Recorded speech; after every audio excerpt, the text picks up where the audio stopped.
Good morning, everybody. We have about 70 people joining us this morning, so we'll wait a few seconds for folks to get logged on. I see a few folks from Dallas joining us, a few folks out west in California. Great to have you all. Wait a few more seconds as people get logged in. Let's make sure we're not missing anybody.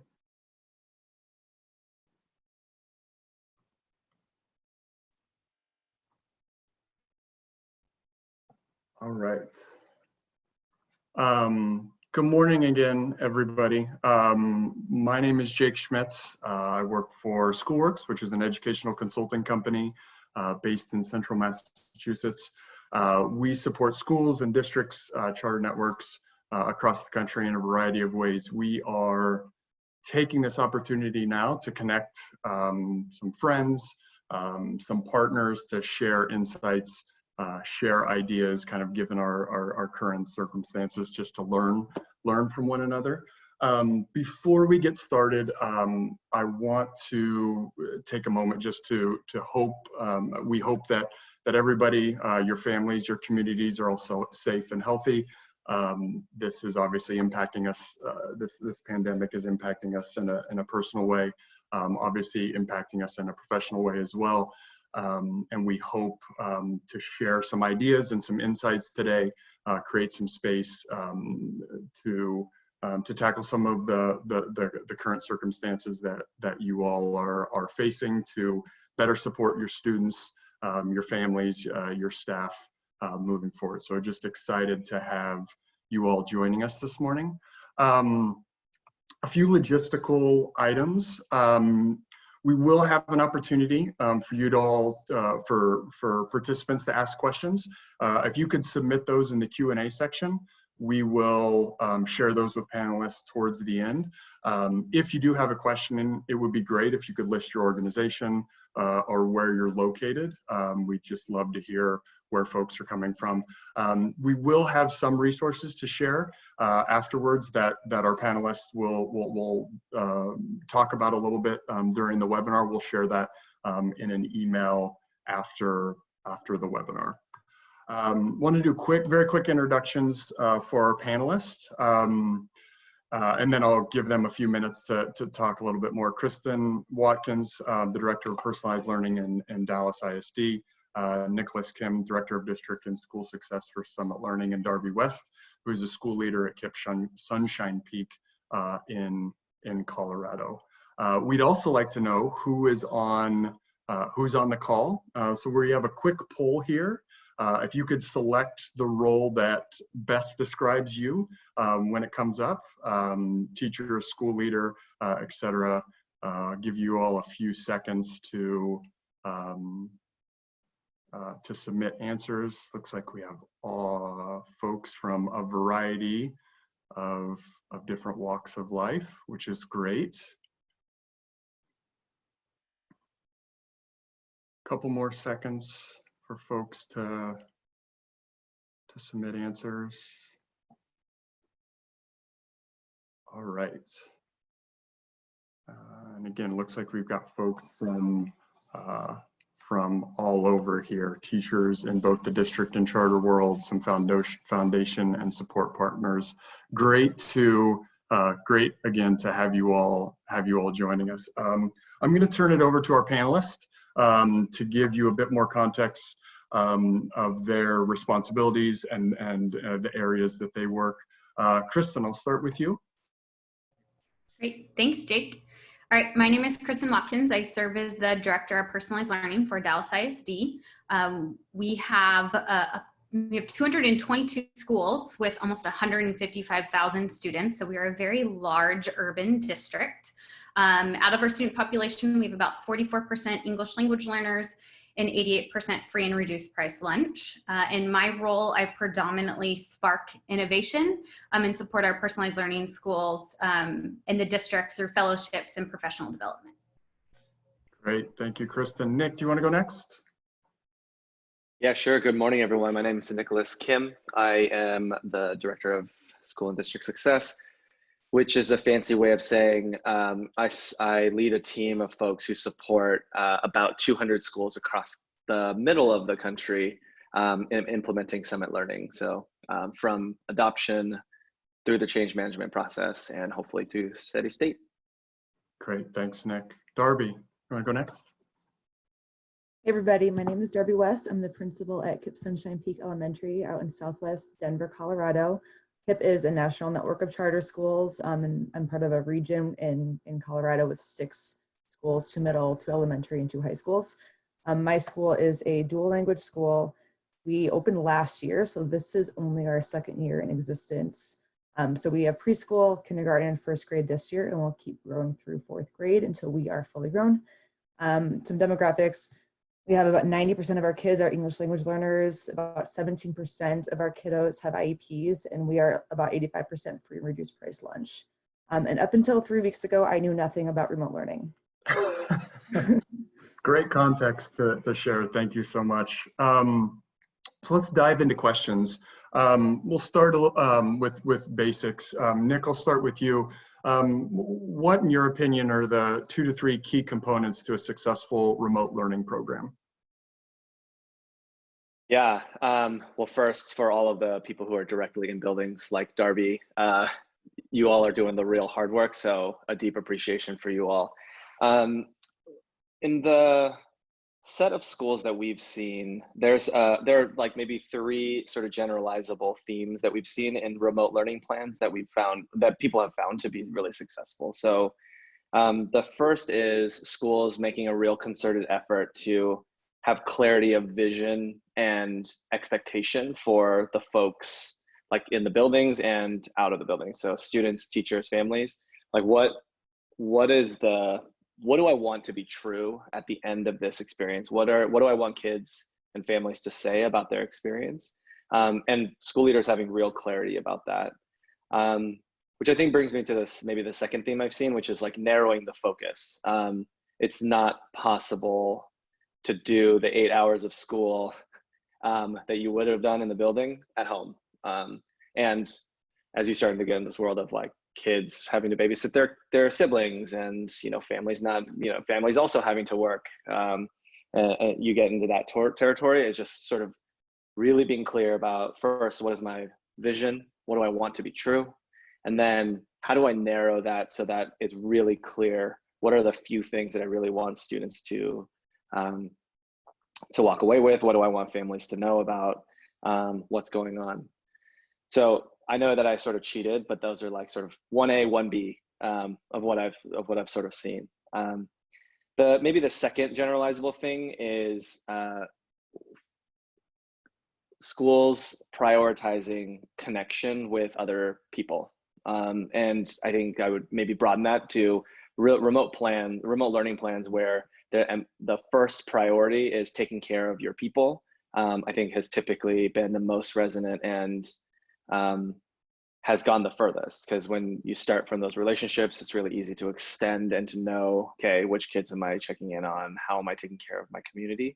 And how am I taking care of the people in the building? Because this is an anxious and scary time for a lot of folks, including the folks that you work directly with. So I'd say taking care of people and emphasizing connection was maybe a second generalizable thing. And then the third is every program is going to be different based on different parameters, different contexts, different priorities and focus. And so really the remote learning plans that have a really clear and strong way to monitor how are we doing and what changes do we need to make is typically going to be really necessary. And what we've seen already is our schools saying, we have this plan, we did it for 2 weeks, we monitored the data, or we were checking in with families and we realized, actually, this isn't working the way we wanted it to. And we've like sort of quickly shifted and pivoted based on the information we had available. But that was only possible because of the emphasis on making sure that they were monitoring the program to make sure that it was meeting the needs of their community. So that was a long answer, but those are some of the things that we've seen. No, very helpful. Thanks, Nick. Kristen, how about you?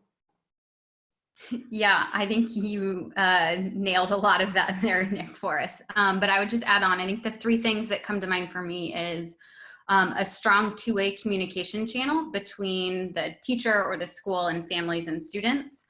And then consistency. So like once that's established, like a consistent routine. And then grace, I think, is really important because we are all in new roles. And like he said, like just continuing to respond to all of the lessons that we're all learning together right now. Great, thank you.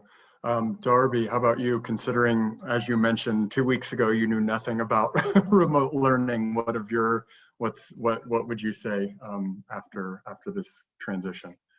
Everything that Nick had said definitely resonated with me, and I had on my list as well. I think it's very easy, especially if you're new to this, to just like respond in a chaotic way and just like try to go and just like run a play without first, like it's important to first think and remember that you know how to do this. Like you know how to set a vision, you know how to operationalize a vision, you know how to roll it out, like you know how to start a year, and that's essentially what we're doing is restarting a school year. So I think like taking a moment to step back and think, what do I already know about this, can help ground us and not just respond to the chaos. And then I would just like echo 100 times over the importance of taking care of people. And like, so self-care at my school it's not an option. It's like not a nice thing that we're just like talking about. It's something that we're holding people accountable to doing, putting it in calendars, having a plan, because our teachers are on the front lines and they are absorbing and holding so much emotion from our families. I mean, it's important that like they have a space and can honor and name those feelings and then take care of themselves. Yeah, great, thank you. Kristen, want to start with you on this next question around like how are you abiding by district and state expectations? What is that looking like for the schools that you're supporting? Yeah, so this is definitely something that we are continuing to adjust as we learn, definitely at the state and local level. I think in Texas, TEA has put out an instructional continuity planning framework that I'm happy to share. I can put in the chat here in just a second. But it is a really awesome resource where it talks through this whole process in 4 phases. And what they have done is they've like curated at each part of the phase, different districts in the state and how they're doing that. And so that has been really helpful of just like being able to look at how other districts are setting things up and et cetera. And then I think, trying to think of like maybe a really like tangible example, grading has definitely been something that I feel like we've adjusted in the moment quite frequently in the last like 4 weeks of doing at-home learning. And so right now, I think the goal here is to make sure that no student is punished for something that's out of their control. And our district, we're still like in the process of trying to figure out exactly what that criteria is going to be as they're waiting on colleges to like finalize all of those acceptance guidelines. But right now, I think the standard answer is like, for like teachers is like grades are left blank and not putting zeros in if like you don't get something back from a student for an assignment. Great. Thank you. Darby, over to you. How are you balancing network expectations and state expectations? What does that look like at the school level for you? Not making decisions prematurely has been a big one. So we were very clear about communicating what do we know, what do we not know, and so sometimes the decision is not making a decision right away and just like communicating that very clearly with folks. And then it was very, very challenging at the beginning because our teachers just wanted to get to work. Like we wanted to leverage like the purpose and like feel a sense of purpose and meaning, but we didn't have a plan yet. So we just launched. The most important thing you can do right now is just check in with families and we'll wait on the rest of it. But it's been helpful to not make decisions prematurely because then we can wait for district, wait for state, and then roll things out in a clear, more concise way and not having to backpedal. Yeah, thank you. Nick, how about your perspective as you are supporting schools in a number of different states with a number of different districts? What does that look like for your folks? Yeah, this is a perfect question for me to answer in such an unsatisfactory way, but basically the first thing that we ever say, like the first thing that comes out of our mouths are basically, what is your state or district saying about what needs to be true about your remote learning experience? And then how do you use that to inform the like sort of Venn diagram between what you would want to be true and what sort of tactically needs to be true? from a vision perspective, so that you can make sure that the operations and the management of your program meets the need or meets the sort of requirements there. And so that's such a general non-answer, but that's basically the first thing that we ever say. It's like, what is your district saying? What is your state saying? Most states at this point have provided a little guidance, but not a ton. And it typically hasn't been prescriptive beyond, you need to do something for your kids. And, if you're in a place like Illinois, they've sort of said, okay, it can't harm students. It can only help them. And so it's that type of guidance that then sets you up to be able to say, okay, well, that doesn't necessarily impact the operations of what we're asking folks to do. It might impact the accountability that we are hoping to do. But, and so I think once you've got those parameters, it's much easier not easier, it's clearer what things you need to take into consideration. Yeah, thank you. You all have talked a little bit about, components and taking care of folks and creating a vision. Want to drill down on that a little bit. And Darby, I'd like to start with you on this one. Walk us through your initial steps for this transition to remote learning. What did you and your team do to get the ball rolling? Like, how did you start this process? Yeah, I'm lucky enough to be part of a region with 5 other schools. And so we started there with that team of principals and regional leaders, and just created the skeleton for what do we want every single learning plan to look like. So we are aligned as a region.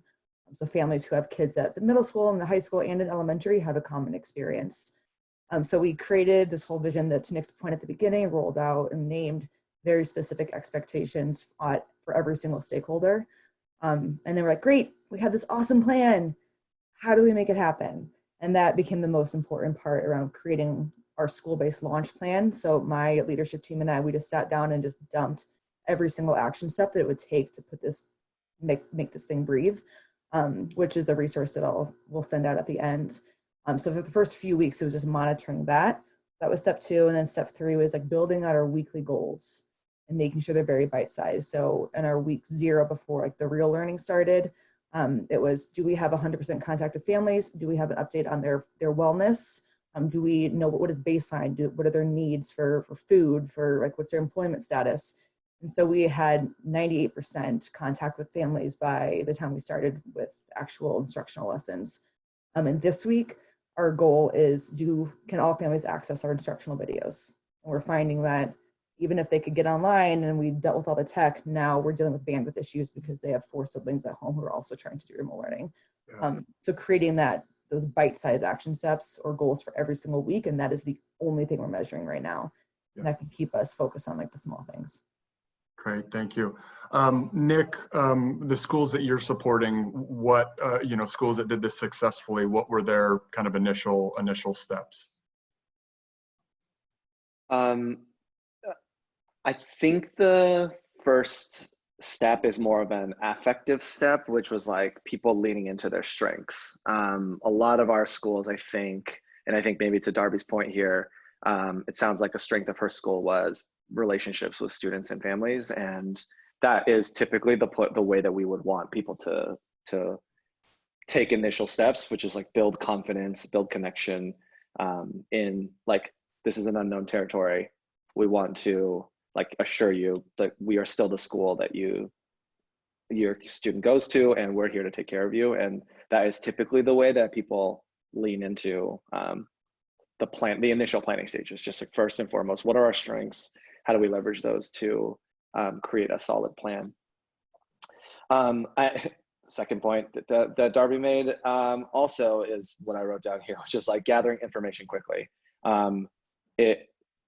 When I was a building principal, I just remember how much time and effort it took my office manager to constantly have updated contact information for families. It's just like one of those things that is very challenging. But it was the kind of thing that was like critical, and especially now is like critical when we're trying to reach out to folks and get a sense of what's going on in their homes and what things that we can do to be supportive. And so gathering information very quickly is typically one of the first steps that schools take. And you heard Darby share like a lot of sort of the key pieces of information, like do they have technology and internet access at home? Do they have other siblings in the household? Do they have family members that are going to need to work? Like getting some of those concrete pieces will help not only figure out what are the operations of a remote learning plan that need to be included, but also like what does that imply or say about what is reasonable expectation for students given what we've learned about them. And so that gathering information quickly. And then, I mean, I said this at the beginning, but setting priorities and a vision is like, it has to come first. Otherwise, you're just sort of creating a plan that that might be great, and they might be a really great set of activities or set of actions, but if they're not aligned to what you want to be true, then you run the risk of sort of running in multiple different directions. And so those are typically the first couple steps that people take. Great, thank you. Kristen, how about you for your schools that have transitioned effectively? What were their initial steps? Yeah, I think at the teacher level, one of the first things that we kind of helped support or suggested to folks is to start to identify the systems, the routines, the procedures, or like the rituals that you could reestablish in a remote at-home learning environment, and then to start there. So like an example is if you were using Seesaw in your blended like rotation or something in the classroom, like maybe consider using Seesaw as your communication channel, because that's something that families are already comfortable with, et cetera. And so that's where we saw like at the teacher level, like some immediate first steps. And then at the district level, this kind of all fell uniquely right around like spring break for us. So like a week or two before, it was like at the cabinet level and senior leadership is like, okay, this could be a possibility, like let's start planning for. So we had multiple like committee meetings.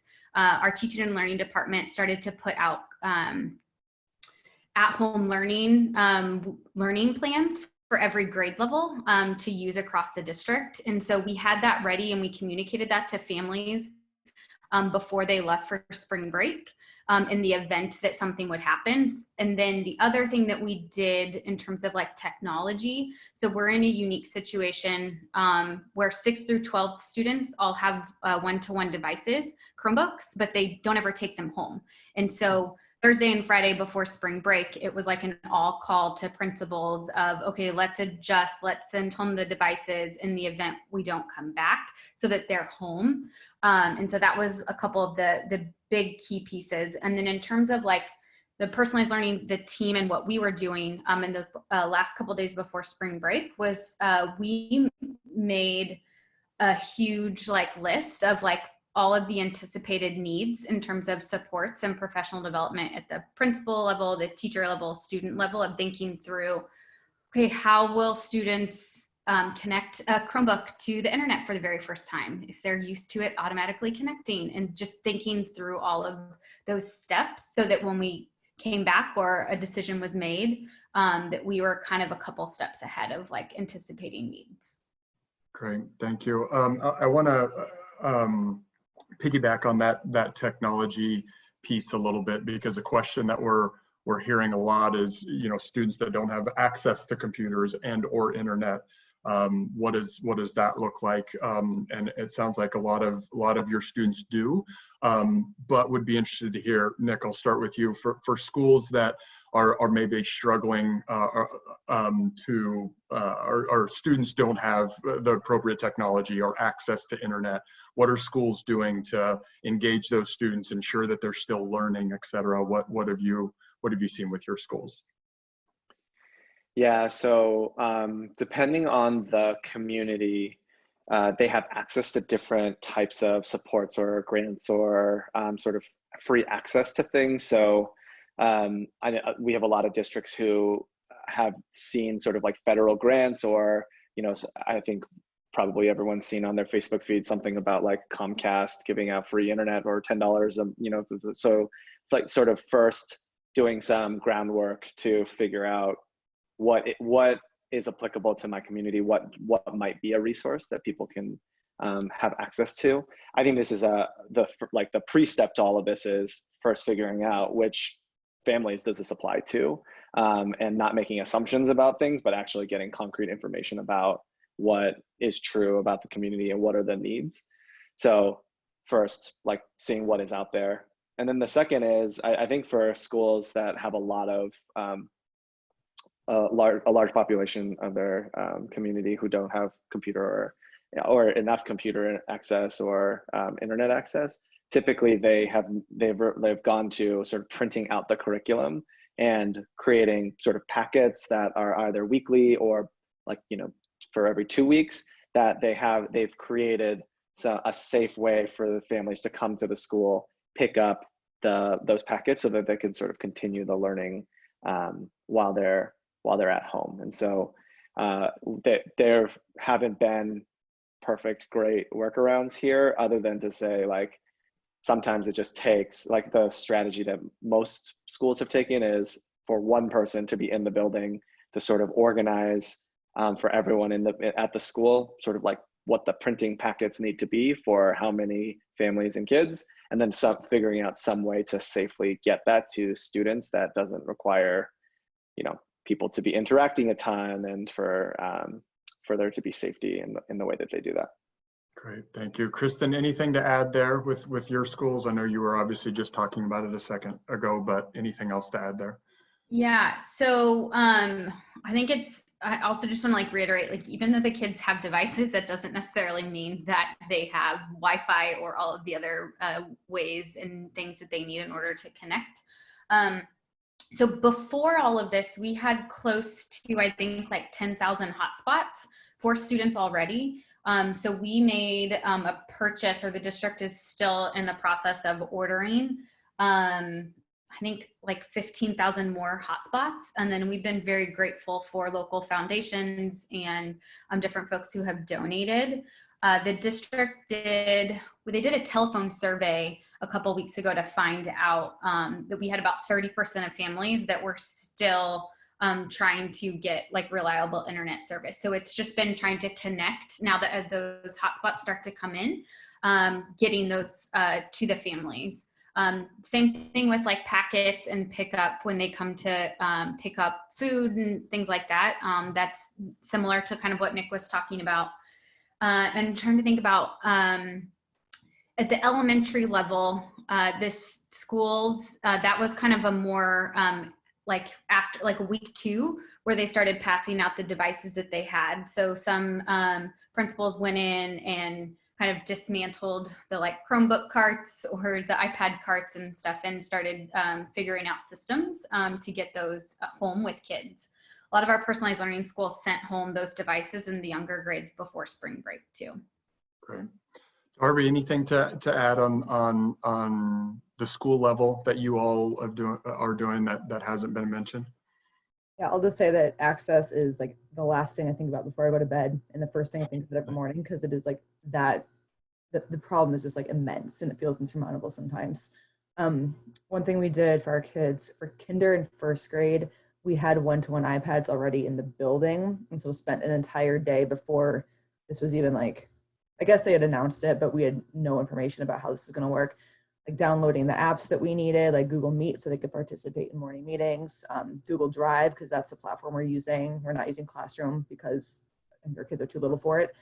And then putting the security measures back on those devices so they can't download unsavory things. And then we created a drive line for both the iPad technology, but we also made instructional bags that we handed out to every single kid. So every kid got a binder with a whiteboard and a dry erase marker and paper and markers, just to do the work that we want them to do and not assume they have that at home. And then there's nothing, access is already frustrating, but if you're a teacher and are getting that information from families and not knowing what to do with that information is going to be more frustrating. So we created a system, and to Nick's point about the two-way communication, for teachers to share with us via a check-in tracker, and it's coded as access issues, and then we're able to, every single morning, all students can learn to, and we call it, looks at the data, it decides who's the owner, and then loops back with the teacher. So it's just constant, and just kind of grounding us, it's going to be constant, and that's our jobs right now. Great, thank you. Want to transition. This is something that all three of you talked about. And Darby, I'm going to come back to you. Talk to us about that self-care for teachers and staff members. Those relationship pieces that you talked about a few questions ago. What specific things are you doing to ensure that your staff members are taken care of and are ready to do the work that you're asking them to do?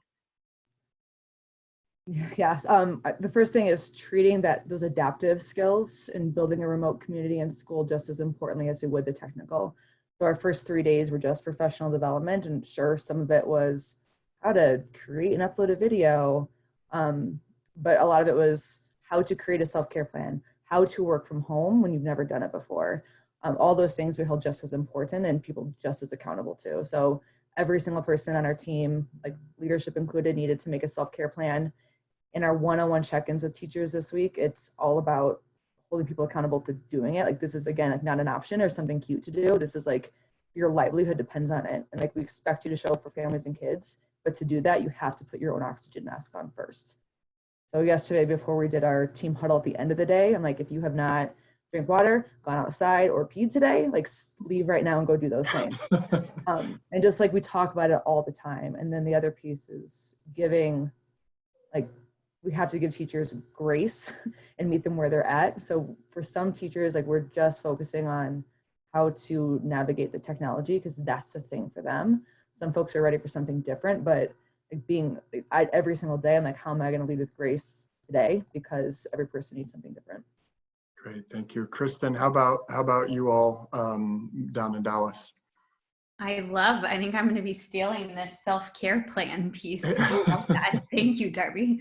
Last week, so I can say that. Yeah. So specifically for my team, we are holding informal team check-ins Monday, Wednesday, Friday. So we start the day and just spend 30 minutes, and we're rotating who does like the quick check-in question. And so sometimes they're silly, and then sometimes they're serious around like self-care and asking about like, what are you doing, or what's your goal for today, things like that. And then any announcements and things that are adjusting, that's the time that I like share that with my team.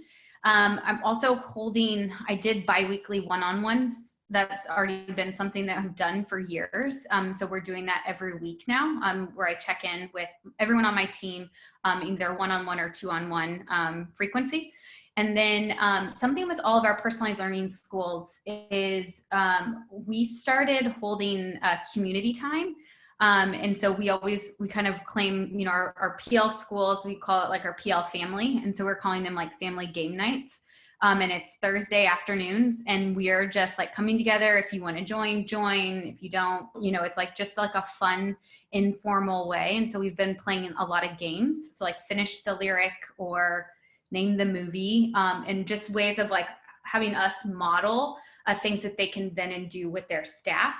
And then I think, and Darby hit on this, and I just like reiterate it around like communicating and sharing what we're doing to take care of ourselves as we're checking in with our schools. I think the more that we can model how important it is and talk about it, the more I think it makes it others feel safe to do the same and share. Like like Monday was a really hard day for me, and I shared that with my team, and just like being comfortable about being vulnerable throughout this whole process. Thank you. Nick, how about you and your team and your schools? Yeah, this question has come up quite a bit from our partner schools, especially because none of them started as remote organizations. So it is the type of, like, we've just learned a lot from being a fully remote organization over the last couple of years. And so one thing we can share after this conversation is we have a very work in draft. And by work in draft, I mean, it came from my head and into a Google document. And so, but they are a set of sort of guiding principles for how do you think about making decisions in leading in a remote organization. And so if that's helpful, happy to share that. I think some of the pieces around taking care of the people around you, I think first, sometimes just like hearing that they are the priority, first and foremost, is like taking care of yourself is our organization's first priority. is important. And if you're a school or student facing, maybe that's tied for first priority with your students. But just sometimes hearing that from leadership, I think goes a long way. So that's something that our executive director has made very clear to our organization that I think has resonated with a lot of people and has made people feel like I can continue working and trying to be at my best because I know that the organization will take care of me if I'm struggling with something. I think the second is like working with people to figure out what they need and what they're sort of like, we call it sort of like working towards productivity and end products, as opposed to like sort of like the seat time that you might have, like you are in 8 hours of meetings. And so you need to be in 8 hours of meetings from 9 to 5 today, and trying to work with people to figure out like, what is their schedule?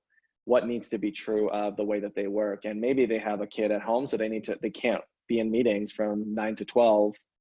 They have to take care of their kid. And then when their partner can switch off, and that's, their workday maybe starts a little later. But I think like structurally, people appreciating having flexibility in the way that they work has gone a long way. And I know that we, as an organization, as a remote organization that in a lot of ways gets to set their own schedules, is more possible, besides like when you're working directly with students. And so I think to the extent that it is possible, working with people to clarify what are reasonable expectations, when can you be working, is important. And then I would say like taking care of people sometimes is like the affective part of it, and checking in on how they're doing and what things are going on. And sometimes is the predictability of how people are going to respond to things, and knowing that people, something might come up and you can tell your boss that, and that your boss won't freak out, but that your boss will be understanding, given that like this is an unprecedented global pandemic. So how do we sort of do that gracefully? And so I'd say the third thing here is really around like predictability of systems and structures. And maybe not, because sometimes people just like to know that, okay, I know that I have to do these set of things. I know that my manager is going to react to me saying I need to actually take this 12 to 1 because I need to like be with my kid right now, and that's like the priority, and that my boss isn't going to freak out about it, and I know I can come back to the work later when it's like at a more flexible time for me. But just the predictability of the environment, which is really hard to do when you're in a remote organization, and like and I think that's something this isn't about self-care anymore, so this is PR 101, just answer the question you want to answer. But as you move into a remote organization, leading a remote organization, it is really different. And our first guiding principle around that is plan for the culture that you want to have, and over structuring social time is okay, because you don't get the same sort of like self-care mechanism that you might have as a teacher in a building, when you can just like pop over to the classroom next door and go have that 5-minute conversation with that teacher and like bring up something funny that just happened in class. And that's the like levity that you have before you go back into 5th period and execute the lesson again. Like you just don't have those moments. And so being able to structure that and build the culture that you want from the beginning, I think is a really important step. Great, thank you all. Similar question, but addressed towards families. And we've talked a little bit about it already, but would love to hear more about how your schools are communicating with families, how they're supporting them, what's in place there. Kristen, we'll start with you. What are your schools doing to ensure parents have proper communication, that they have the support they need, et cetera? Yeah, I think so. I think immediate needs in terms of like food and just like all of the other types of support. We are providing food for families. And so in Texas, they had a lot of stuff go out to where the students don't now have to be with the parents to pick up the food. So that was a huge win for us. in getting food out. So they can come to schools. We've got 50 of them across the city to pick up food for an entire week for their family. So that's like a huge thing that we've been working on at like the district level. And then I think also identifying needs. And then at the campus level, a lot of the personalized learning schools have continued to do morning announcements in very creative ways. Some record the video and share that video out on social media or immediately to families. Others are doing Facebook Live morning announcements. I have joined one of our schools every morning, and it helps me feel a little bit more connected to families and students right now. And so I'm like selfishly really loving them. And then I don't know, we have PL Prep. Rami, I think, was going to join today, but I don't see her on here. But if she is, I want to definitely share this example because I just think it's such a testament to their vision and mission as their school. So students led announcements before at-home learning. And so they have worked really closely with their teachers and students to record and still send out student-led announcements. So that has been really neat to see. Those come up every morning. Great. Nick, how about you all in your schools? How are they communicating and supporting families? Yeah, so basically after we say follow district and state mandates, the second thing that we say is once you have a clarified plan, how are you going to communicate that to stakeholders to let them know what expectations are and where they can go to get support? My sort of general hope is that this has reinvigorated people and has served as a good reminder of what is possible when you are deeply engaged with the families and the community in a way that, for a lot of different very good reasons, people haven't had the time or capacity to do as in-depth as we've heard a lot of folks want to do. And so first and foremost, I hope hopefully this has inspired some of that in terms of motivation.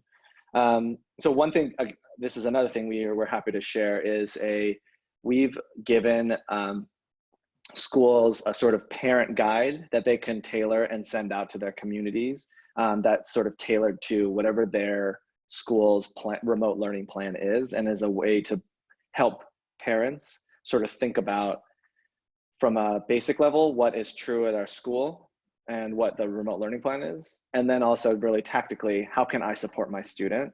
And these are things that are general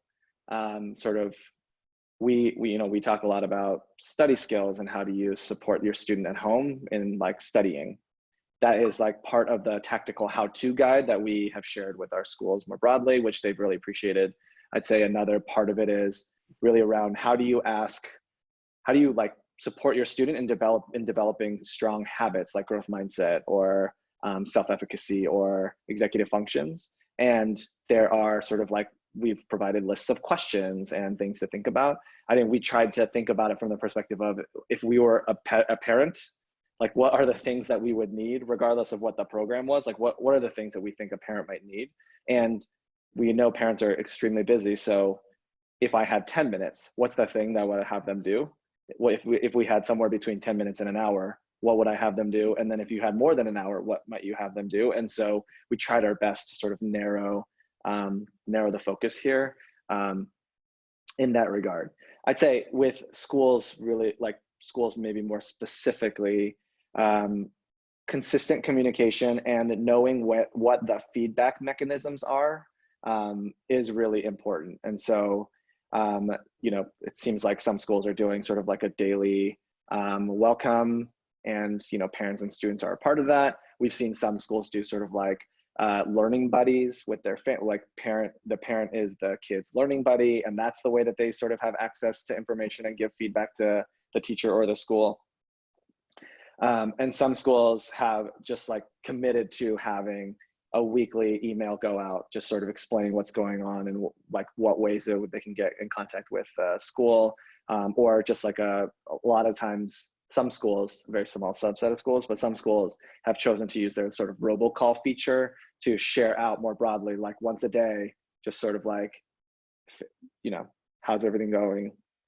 What do you need from the school? Here's something that you can be working with your kid on today. etc. So using the mechanisms that they already have in place to hopefully be able to communicate and to get feedback from the community. Great. Thank you. Darby, I know you mentioned already you have a family tracker, but anything else to add on to that in terms of communicating and supporting families during this transition? Yeah, I guess the platform for which we're sharing all of our instructional resources with families is we just made a Google Drive and we made a Google website. So everything is linked very easily via that platform. And then like many other schools are doing, there's like live morning meetings with teachers, because ultimately the most important thing kids want to see is like, can I see my friends? Can I see my teacher? And do I hear someone say my name? It's like, that is the most important thing, like to build and reinforce that sense of community, safety, and consistency for kids. And then on those trackers, it's just like what we've found and feedback we've received is that parents are getting really overwhelmed when like feedback and information is coming from all angles and a ton of different people. So we really try to funnel as much as we can through that teacher check-in. So it's like one person, they're on FaceTime or Google Duo or Meets or whatever the platform is, and they're collecting all of it in that way. Helps streamline communication a bit. Great, thank you. I want to transition us. We've got about 15 minutes or so and a couple of questions from participants. Want to transition there. The first question is from Trisha, over my neighbor in Missouri here. I am interested in hearing how people are using paper packets and implementing feedback loops with students and families. So for those schools and kids that are getting the paper packets that you all mentioned, what's feedback look like? How are teachers implementing that? Somebody have an example they want to share first? It's a difficult question. I'm sure difficult to make work. Any ideas or examples of what that looks like? I can kind of chime in. I don't have like a tangible answer here just because I feel like I'm so far removed from this part of the like process right now. But I do know in talking with a couple of our teachers, what they are doing is like they've got a tracker system of where they have identified what kids can connect virtually, what kids are taking packets, etc.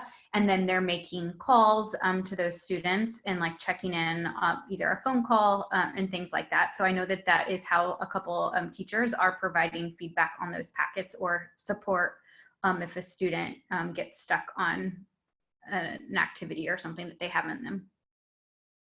Great, thank you. Darby, Nick, anything? Go ahead. Sorry, Darby, he called on you first, so I don't want to. I mean, sure. Same thing though. It's like, I don't have like a direct answer because like Denver Public Schools has given us like strict guidelines, like we're not to enter buildings, period. My school is not a DPS building, so I'm seeing if I can get through that loophole. But for so many of our kids who are preschool, like we don't have them do packet work anyways. So we're really leaning on the live check-ins to give feedback. And just like, that begs the question, like, what is the feedback? What's the most important? So families aren't overwhelmed. Like, what's the one thing you're going to sweat this week? So people can like feel successful with that one thing. Great, thank you. Nick, sorry to cut you off. Go ahead. No. I spoke out of turn, which is classic for me. So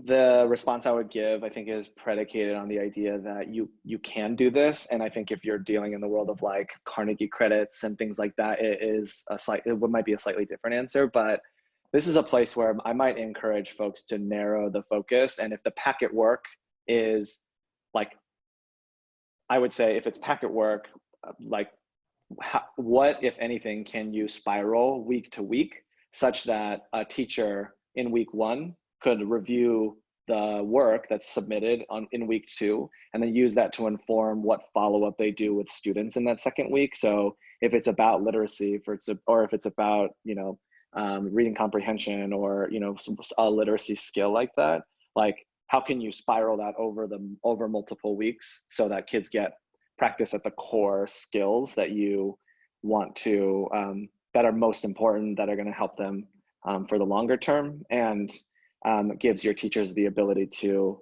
review week 1's work figure out what are students struggling with in this specific thing, and then know that they can on week 3 follow up with students when they're sort of disseminating week 3's packets, to engage with them directly, or to be able to give them written feedback as they pick up week 2's packet. They've got pick up week 3's packet, they've got week's 1 packet with feedback on it. And so I think maybe there's something here about how do you, like, can you repeat a similar set of skills week over week?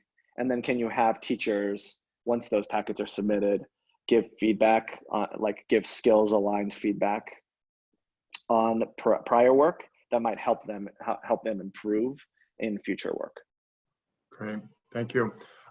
Next participant question from Adam. He asked, what PD or targeted support have you all provided for parents to teach them to be home educators?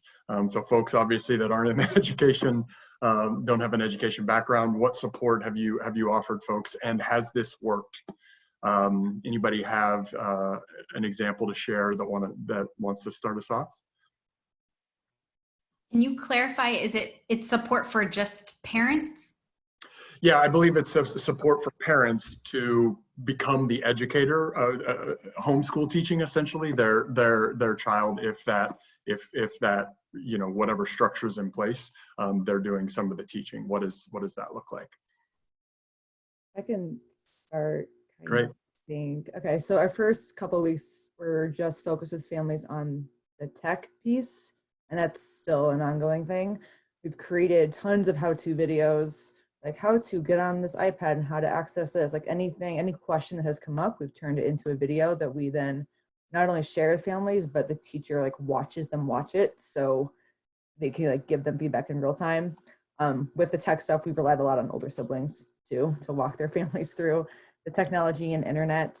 And then for just like the learning piece, especially with the little kids, in our teachers' videos, it's often families like, as your child is doing this, look for this, this, and this, and it's just right there in the instructional video. And our videos are all like 5 minutes or less because, you know, when you're 4, your attention span is pretty short. Great. Kristen, Nick, anything else to add? I just put in the chat our at-home learning website that's in English and in Spanish, that is geared towards families, and that has access to all of the at-home learning by grade level. And then this is kind of like then schools enrich on top of this. So this is just out there as another resource. I know a ton of schools have done like the traditional like coffee with the principal or donuts or whatever it might be. They're doing that via like Zoom to just get feedback right now from families to like adjust their plan. We have done a ton of professional development at the teacher level on like how to build partnerships with parents and like how to create routines. And so that's really more of what I think I can speak to. And I'm not sure how, like, hopefully teachers are using that to adjust and work with their parents and families. Great, thank you. Nick, anything else on your end? I think the approach we've seen most in schools has been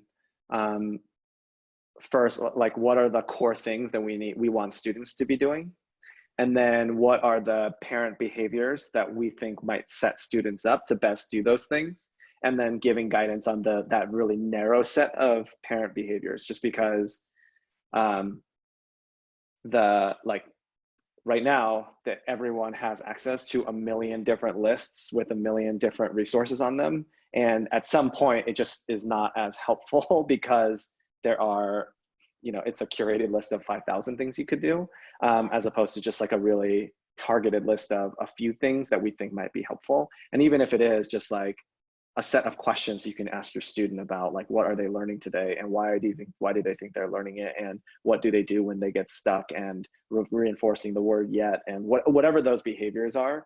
But just having that, and then I think to Kristen's point, documenting it and having it be accessible in whatever languages make sense for you and your community, we've found to be really important. Great. Next question we have is around outside social emotional support, support for students that are experiencing trauma, abuse, domestic violence, etc.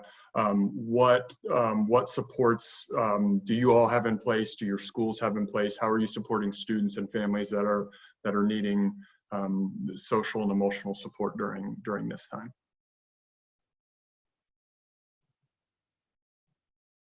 Somebody have a good, you want to start us off, Darby? Go ahead. Sure. Yeah. Well, the first thing is we have on our website that I just put in the chat box, and Google Sites is yet another skill I just learned in the past 3 weeks. Google Sites. We have a whole page. It's just like social emotional learning for kids and families, like how to talk to your child about COVID. What are the signs of distress?